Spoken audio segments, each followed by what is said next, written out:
Pourquoi l'avion tremble-t-il ainsi? Relax, c'est juste une poche d'air.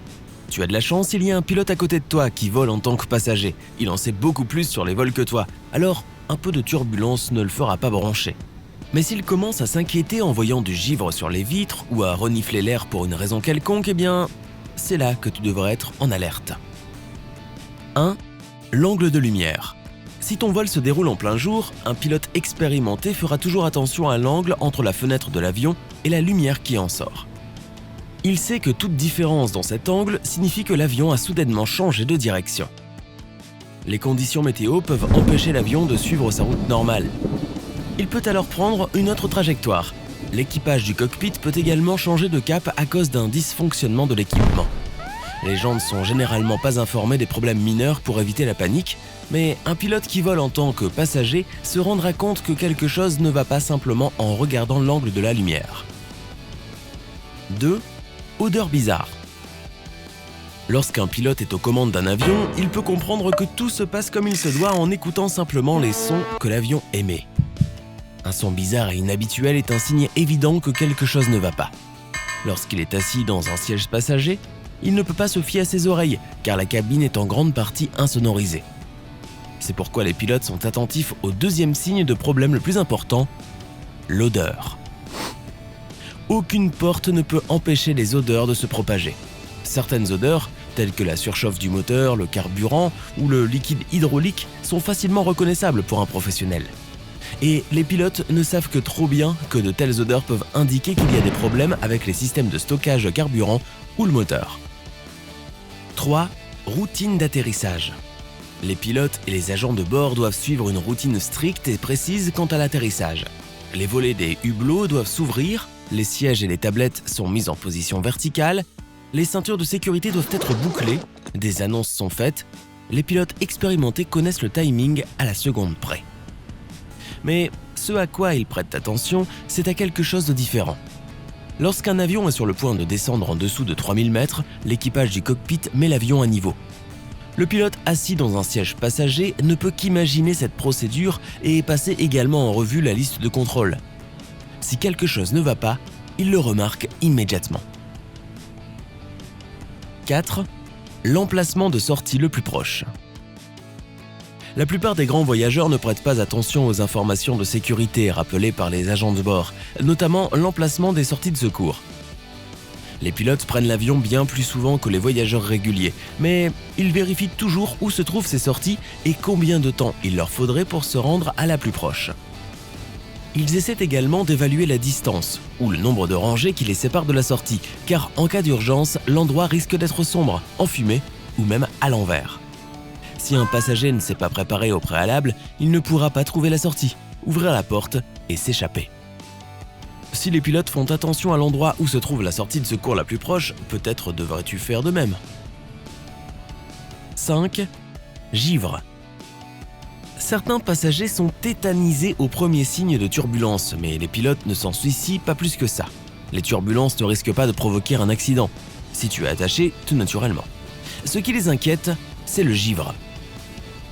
Avant qu'un avion ne décolle par temps froid, il est recouvert de produits chimiques qui empêchent le givre de s'accumuler sur les surfaces de l'avion pendant le vol. Malheureusement, cette substance n'agit que pendant une durée limitée. Lors de l'atterrissage, les moteurs de l'avion ne produisent pas assez de chaleur car leur puissance baisse. Cela peut mener à ce que l'avion soit recouvert de glace, ce qui empêchera un atterrissage en douceur. Les pilotes font toujours attention à la vitesse à laquelle la glace se forme sur les hublots et à son épaisseur. 6. Annonce en vol. Si tu es un passager régulier, tu peux parfois avoir l'impression que les pilotes et les agents de bord communiquent dans une autre langue, tant de codes secrets qu'ils utilisent. Mais un pilote qui prend place sur un siège passager connaît toutes ces phrases par cœur.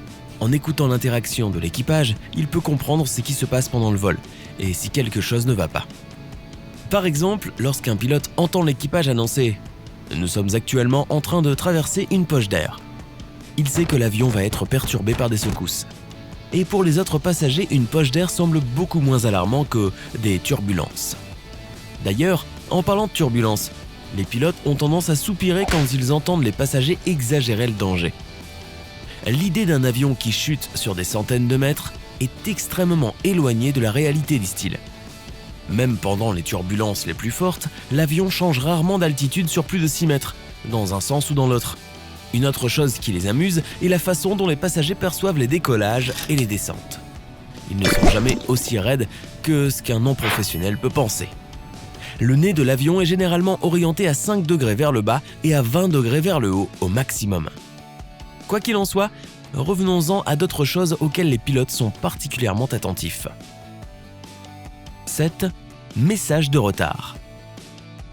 Il n'y a probablement aucun passager qui n'ait jamais connu un retard dans sa vie. La plupart d'entre nous, simples voyageurs, n'attendent pas d'explications détaillées sur les raisons pour lesquelles le vol n'est pas parti ou n'est pas arrivé à temps. Les pilotes, par contre, sont exaspérés lorsqu'après avoir passé plus d'une demi-heure sur la piste, ils ne savent toujours pas pourquoi le vol a été retardé. Une annonce vague ne les satisfera pas non plus.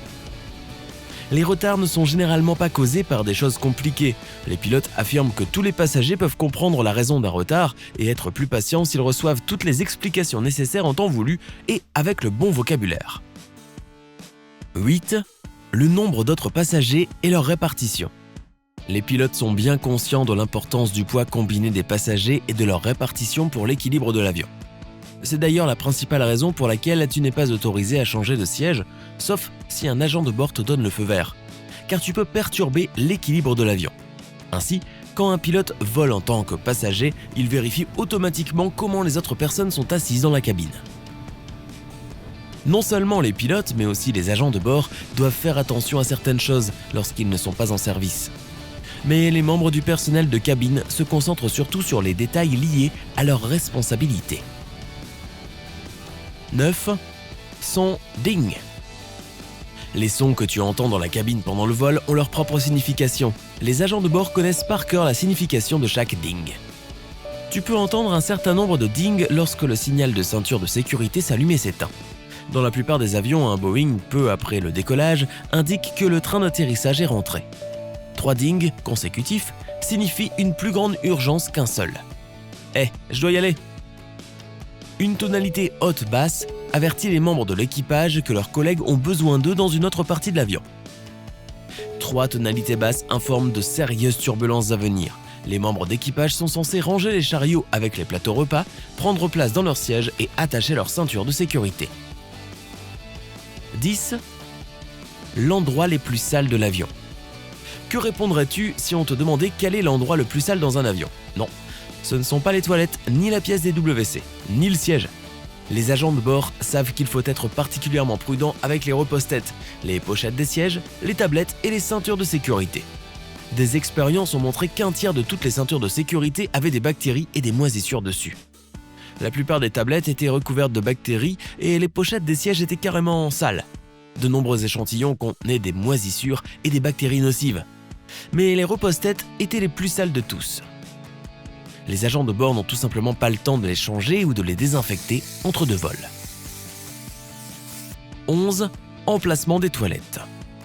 Contrairement aux passagers lambda, l'agent de bord sait toujours où se trouvent les toilettes les plus proches. Et s'ils ne le savent pas, ils le découvrent. Une telle information peut s'avérer utile au moment le plus inattendu. Si tu as appris quelque chose de nouveau aujourd'hui, alors clique sur j'aime sous la vidéo et partage-la avec tes amis. Et voici d'autres vidéos qui je pense te plairont. Clique simplement à gauche ou à droite et prends la vie côté sympa.